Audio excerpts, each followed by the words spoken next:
Welcome to season 2. Sports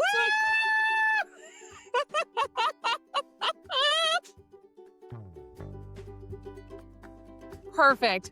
Couldn't do it in more takes. Couldn't do it in better. I couldn't have planned that better. I couldn't have planned that better, Rach. The Hot Mess Express is back. Hey, can't ask for anything better. Different format, same shenanigans. We're ready. Yeah. Let's go.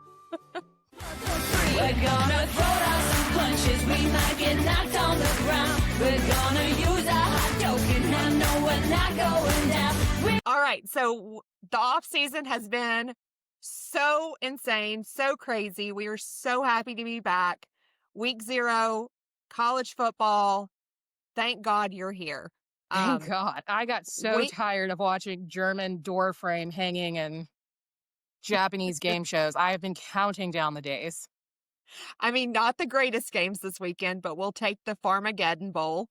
I think that's what we're calling it. Farmageddon. Yeah. So, Farmageddon, live from Dublin, Ireland. I almost said Dublin, Ohio. Might as well be. But live from Dublin, Ireland. I'm actually so excited about college football being back. But, for it to be week 0 and not like a ton of headlining games, I'm kind of excited about Iowa State versus Kansas State. Yeah, and the only good game can't even be played in the U.S. So I guess cheers to that. Why do we fly a team overseas every year? We're trying to make sure that other people know how cool football is, because eventually we're going to start stealing people from other countries to play football, because you can't be 36 years old playing college football forever. Well, you can. We'll get into that as one of our icks of the week later. Yeah, we will. So we thought it would be fun to kick off this season to recap kind of what's happened in the off season with a little fun game of Transfer Portal Tinder. Mm-hmm. So in case you're old like me and don't know how Tinder works, I actually had to look this up. How sad is that? Definitely not cool. So do the profiles match the product? So does the picture look like the product? Good move, we're going to swipe right. Bad move, we're going to swipe left. So I think the first question that I have for you and the first profile we're going to throw up, Nico Iamaleava. Are you buying or selling, swiping left or swiping right on his success in UCLA? Man, you know what? I'm swiping left on Nico Iamaleava, because I feel like this is going to be a real humbling season for him. Not only did he end up on the opposite side of the country making less money, I think this is going to be a rebuilding of the ego and a little bit of a culture shock for him, going from a dominant conference like the SEC to UCLA, which, again, one of the schools where I don't think should be big on the football list. But here we are. So I'm swiping hard left on that. I'm trying to even remember what conference UCLA's in. Are they in the Big Ten? I mean, really, idea. They were the school that had to travel like the most distance. Are they in the ACC? Seriously, what conference are they in? All I know is they play in Pacific time, and he is not going to be on TV as much as he's expecting. No, it's definitely going to be a culture shock for him, especially because, granted, there is a lot of booster money that flows through an organization like UCLA, but it's going to be very, very, very different from Knoxville, Tennessee. I see late in the season him finding his groove and really starting to shine real late. If he can find a receiver to connect with. That's the other thing, is he's not going to have the same level of talent around him at UCLA that he had at Tennessee. I'm also swiping left. I think this is going to be a bad move. It's going to be one that we use as an example of what not to do when entering the transfer portal. Agreed. So, all right. Next, the other side of that wife swap, though, right? Because this was the other kind of weird story was Joey Aguilar. Mm-hmm. He hopped in that transfer portal so fast, so fast as soon as Nico came out. Do we feel like he's going to have a successful run at Tennessee? I'm a little torn on this, but I am going to swipe left because, again, I feel like this is going to be a little bit of a culture shock. He is maybe going in with a big head thinking that he's going to be at Tennessee and he's like feeling like fitting right into where he needs to be. I think that he's going to have quite a transition phase. So I think he's another one that's going to be a late in the season finding his groove.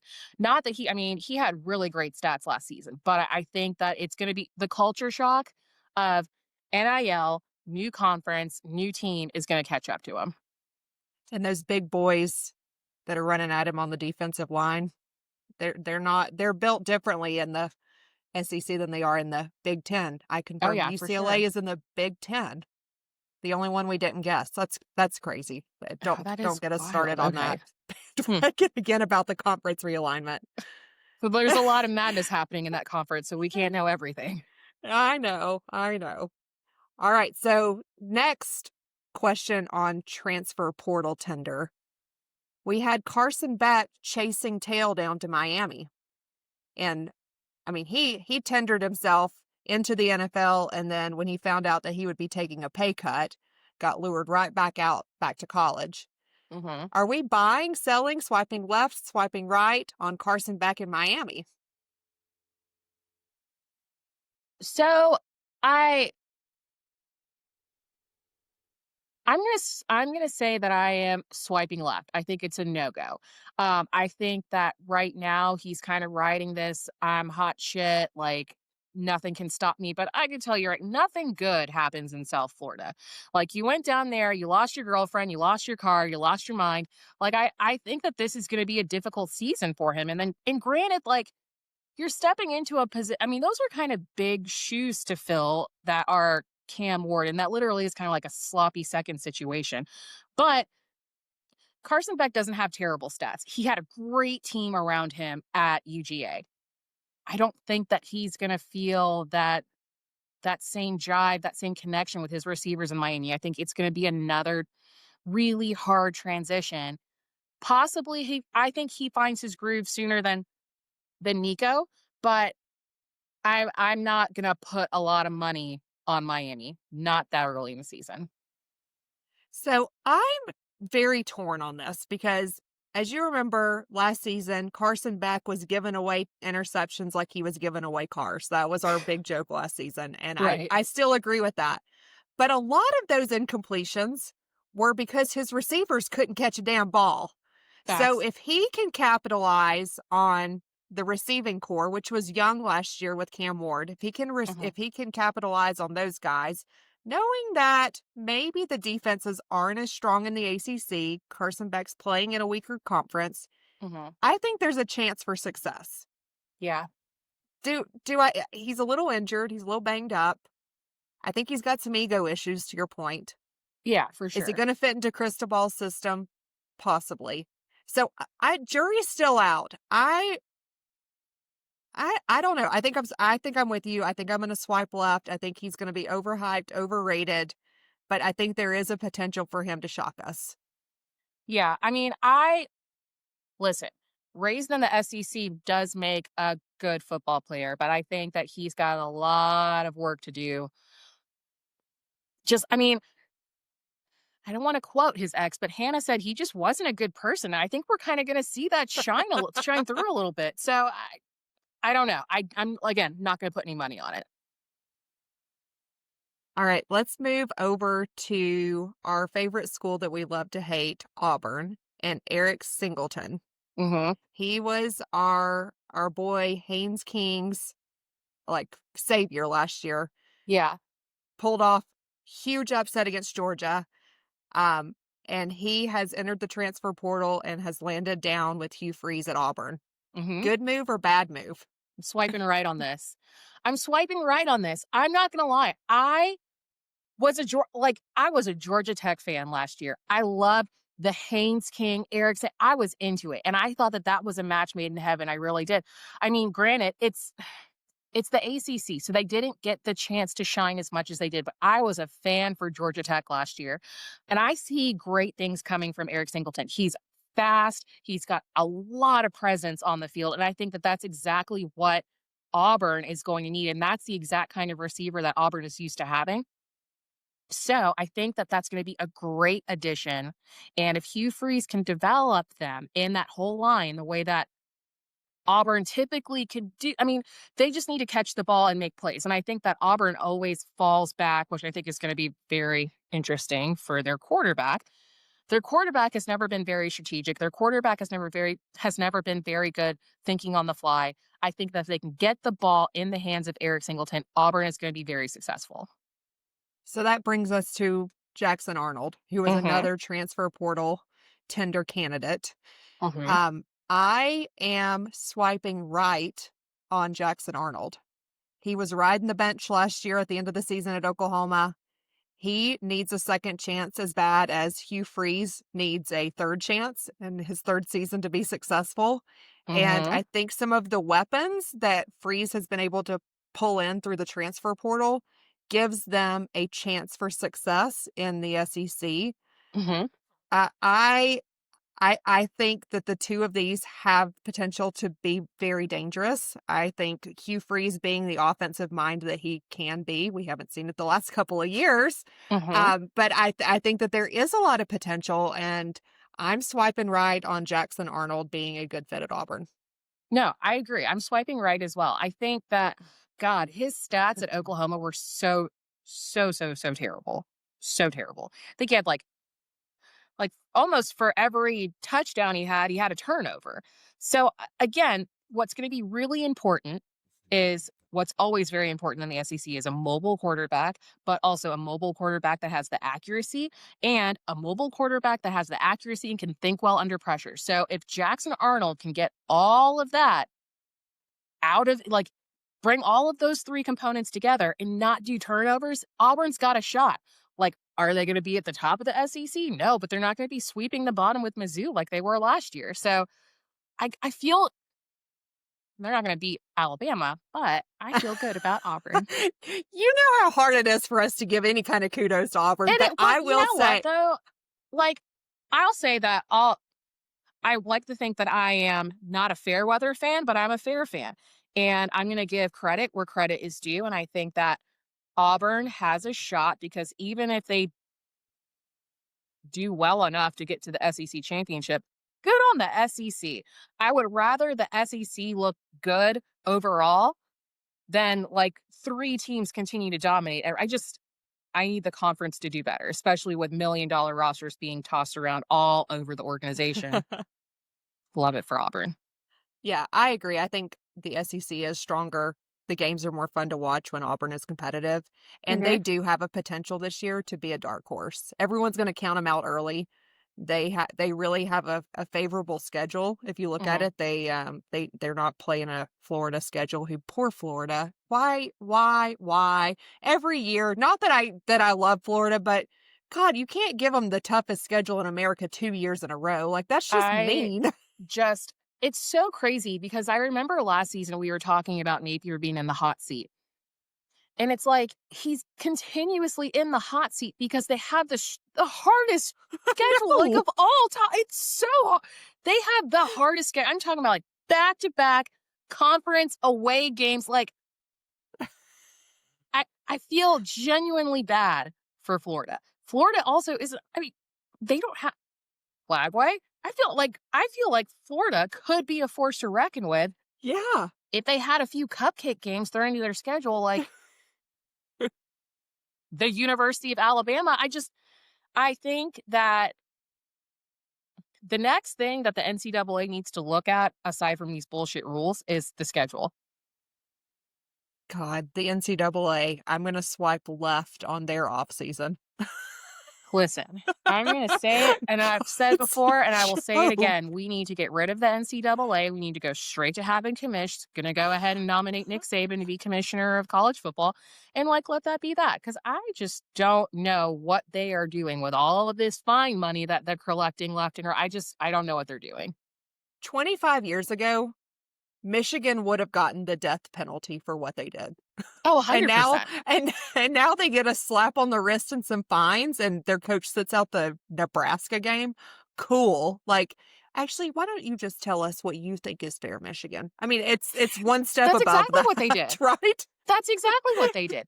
You tell us what you think you deserve.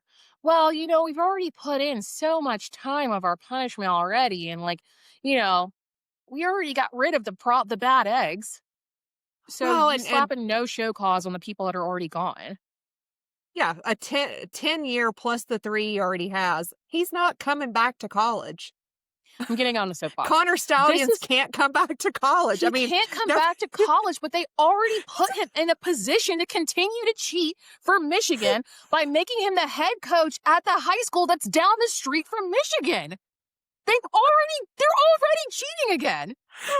They're it's just already cheating again. of course It's a no-show cause. You can't coach football. Okay, so he's just gonna prep all the other kids for football. Get out of here. so we're swiping hard left on the NCAA. Yes, absolutely. So not to continue to rehash our favorite topic of Bill Belichick, but we do need to do a right-left swipe situation on, is he going to be successful in his first year as head coach at North Carolina? I'm going to surprise you. I'm going to swipe right. Originally, I was going to swipe left. I'm going to swipe right. If he wins this first game against TCU, I looked at Carolina's schedule. It's like I know. the easiest schedule. They don't play anybody. They don't.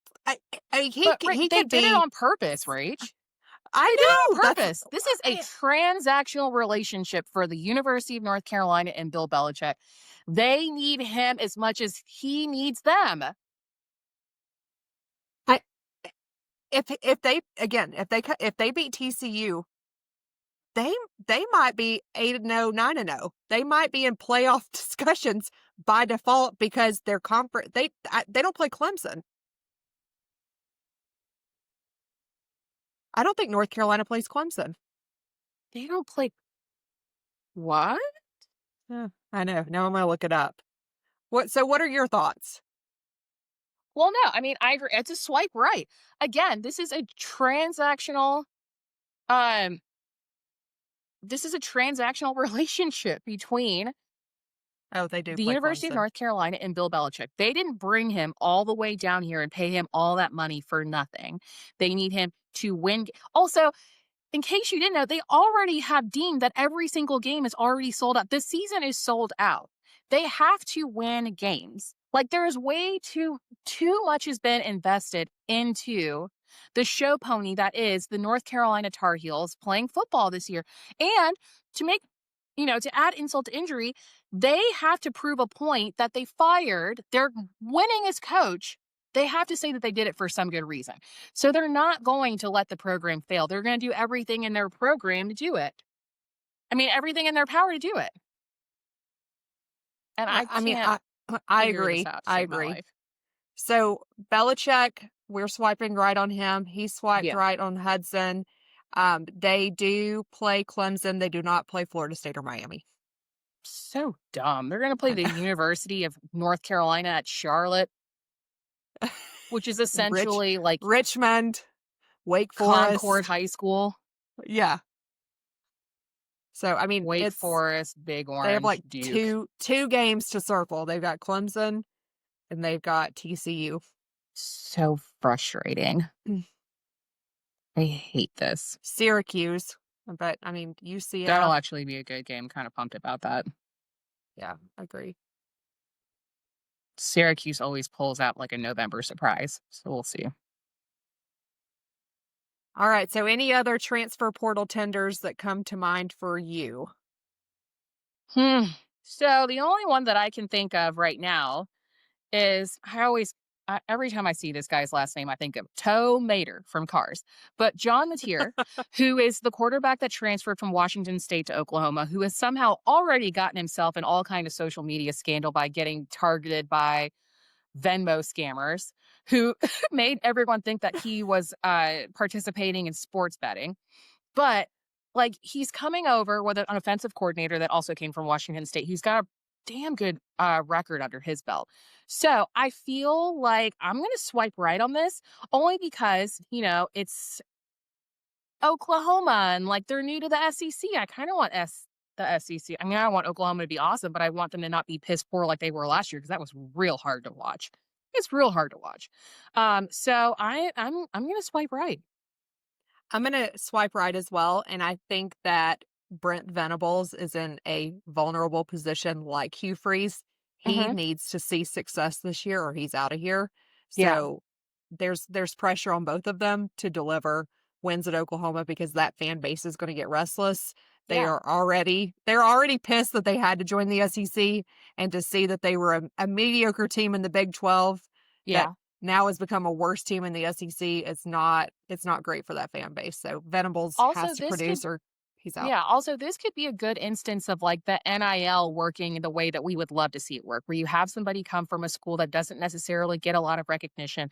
I mean, he did 31, he threw 3,100 yards in 2024, and he sat behind Cam Ward before Cam Ward transferred to Miami. So like this kid is not necessarily not been exposed to anything, so he's got some potential. So I'm excited to see. I'm excited to see this. Trying to think I outside the agree. box more. Yeah. I know. I've been watching ESPN and some of these shows, and I hate when they do the way too early Heisman predictions. I don't know I'm why like, they're let's doing just, this are we, already. That's why do we not have enough content preseason to talk about? Like, we have to start talking about Heisman contenders. And it's, the same people. One of the names that came up that I was really surprised, and I'm not sure why there's so much of a love affair around Cade Klubnik at Clemson. Everybody's saying that this is the kid that we need to watch and needs to be on Heisman watch from a quarterback standpoint. And I'm like, are we talking about the same Cade Lena. Klubnik who plays for Clemson, who plays in the easiest conference, who is okay, but you think about like Deshaun Watson didn't have the numbers, Trevor Lawrence didn't have the numbers, and I feel like they are far superior quarterbacks to him. So, like, where do we think a Clemson quarterback's going to come into the picture and have a chance at the Heisman Trophy? I think that they are grasping at straws because they literally don't have any high. But also they're stacked. God, I've got so many feelings about this. He already hasn't even started. Rant. They are stacking the Heisman Watch finalists to support a win for Arch Manning. I am hip to all of this, okay? He wasn't even on the list. Yet. It was like every Ohio State player. If your name is Jeremiah, so Jeremiah loved Jeremiah Smith. Would low-key love to see Jeremiah Love win the Heisman. I would love to see Jeremiah Love win the Heisman as well.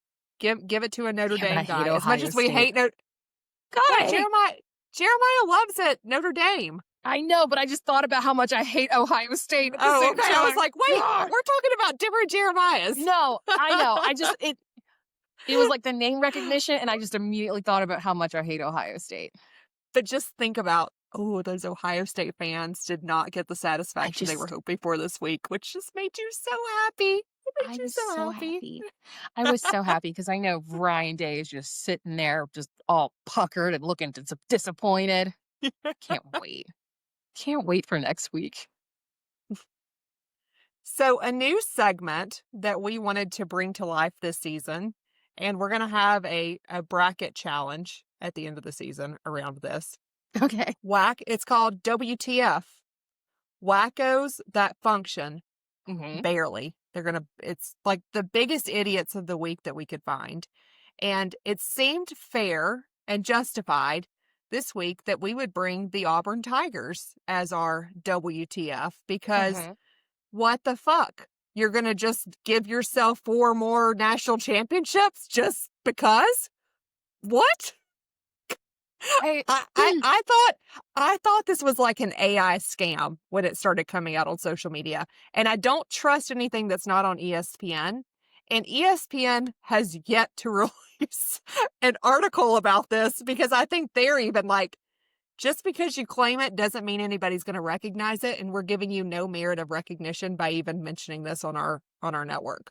This is what I love about how disappointing Auburn is. They claim these national championships that happened, before World War II, and they still don't have as many as Alabama. Or Michigan. Or Yale. Like, what are you doing down there? What are you doing? The timing of it is so stupid too. Like, why are you going to try to stir the pot by looking across like I-10 to say, hey, LSU, you know that one in 1958 that you claim? We're actually going to come after it, even though I you know. finished top of the conference and you actually deserved it. We kind of feel like we deserve it because the Plainsman Times or whoever said that we're national champions. To be Like, why quite are honest, you I think they should stirring? scratch every win should be scratched before 1942. I honestly, I agree with that. Scratch all of them. There wasn't even like real conferences. There wasn't even real organized NCAA. Like, let's just go ahead and scratch them. Make I, everybody and start and from 43 listen, on. and you and I will be the first to admit, Bama claims some that are questionable. Yeah, for sure. We'll be, but it's not like we're coming out in 2025 starting to Right. claim shit from 1910. Right. Like, there's a Right. statute of limitations on stuff, right? No, 100%. It's Also, just, it's who comical. was It's Alabama embarrassing. playing back then where they were like, we're national? Like, who were they playing? Who were they playing? Minnesota. Oh Yeah. my God. Yeah, exactly.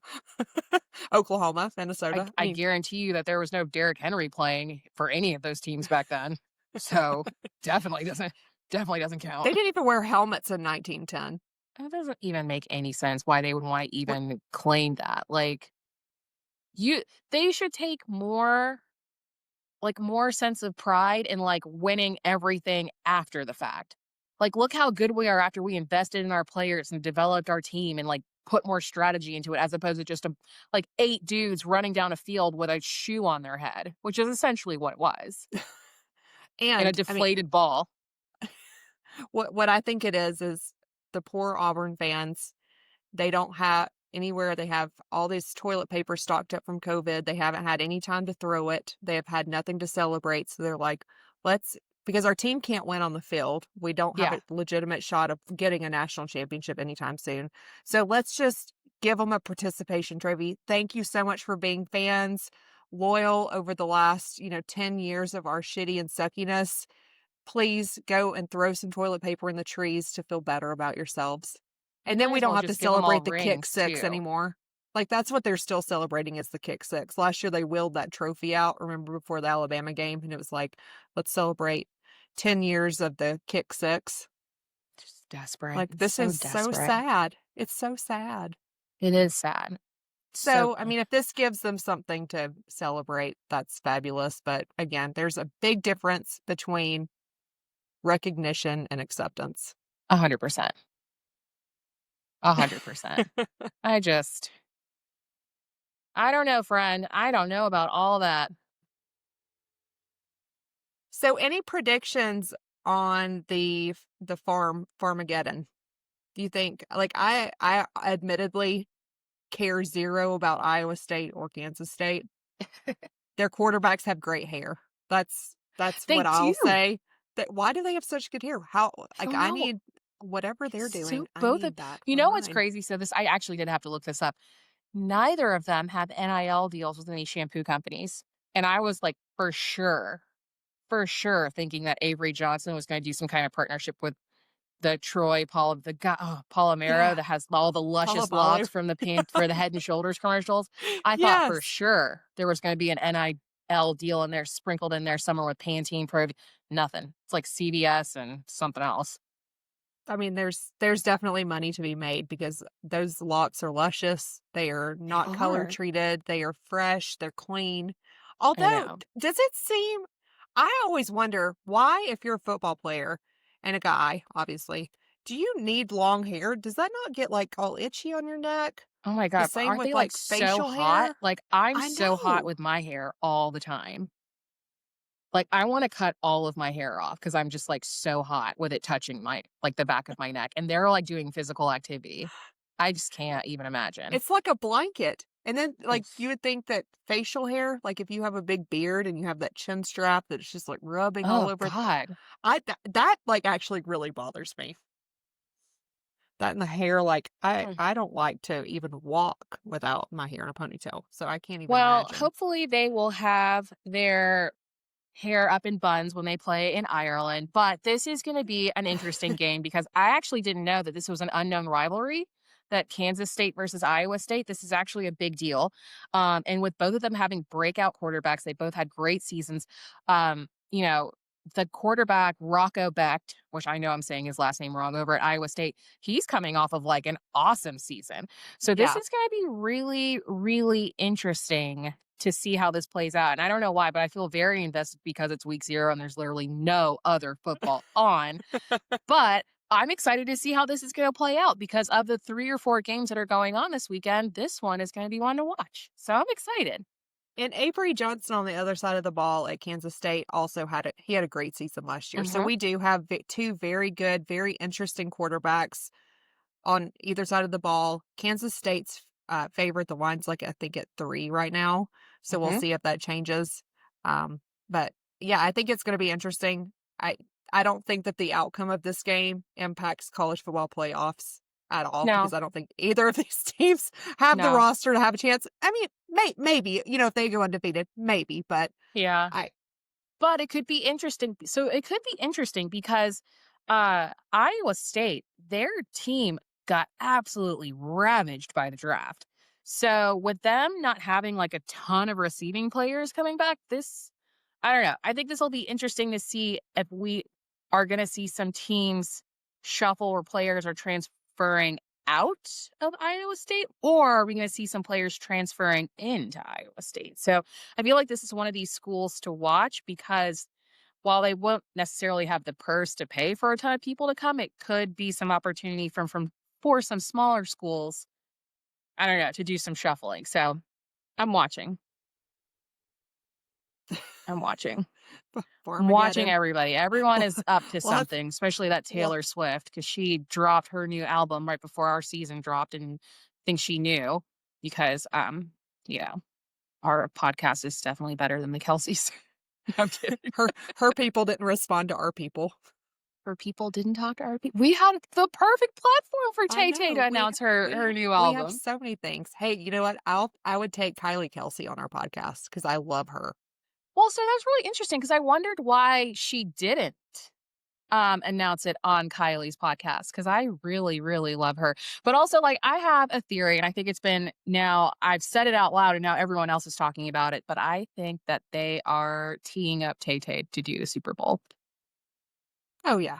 It's Super Bowl halftime show. It's going to be the Philadelphia Eagles and the Kansas City Chiefs again, and she's going to do the halftime show. Because the Chiefs are going to lose, so they need some kind of consolation prize. They can't. The refs aren't going to let them lose 2 years in a row. Come on. Listen, they're essentially playing the 2018, 19, and 20 national championship team from the University of Alabama, and they got 4 players from the national championship winning team for UGA on the Philadelphia Eagles. I know. We're all Eagles fans. I'm just saying. I don't know how Patty Mahomes is going to go against that. Andy Reid's got to step it up with his, I will say the Chiefs for a good while there had a decent amount of Bama players because I did find myself, I think at one point they had like 10 on the roster and I thought, well, that's kind of cool. I know. No more. We'll see. They're sliding. They're slipping. We shall see. All right. Well, my glass is empty. As is mine. Are your pants dry yet? No, they are soaking wet. So with that, we're going to end week 0, episode 39 of season 2 of Sports Uncorked. We'll see you guys next week. Cheers. Oh my God. We're gonna throw down some punches. We might get knocked on the ground. We're gonna use our hot joking hand. No, we're not going down. Oh, we'll go ahead and tell Mary this is for the bloopers.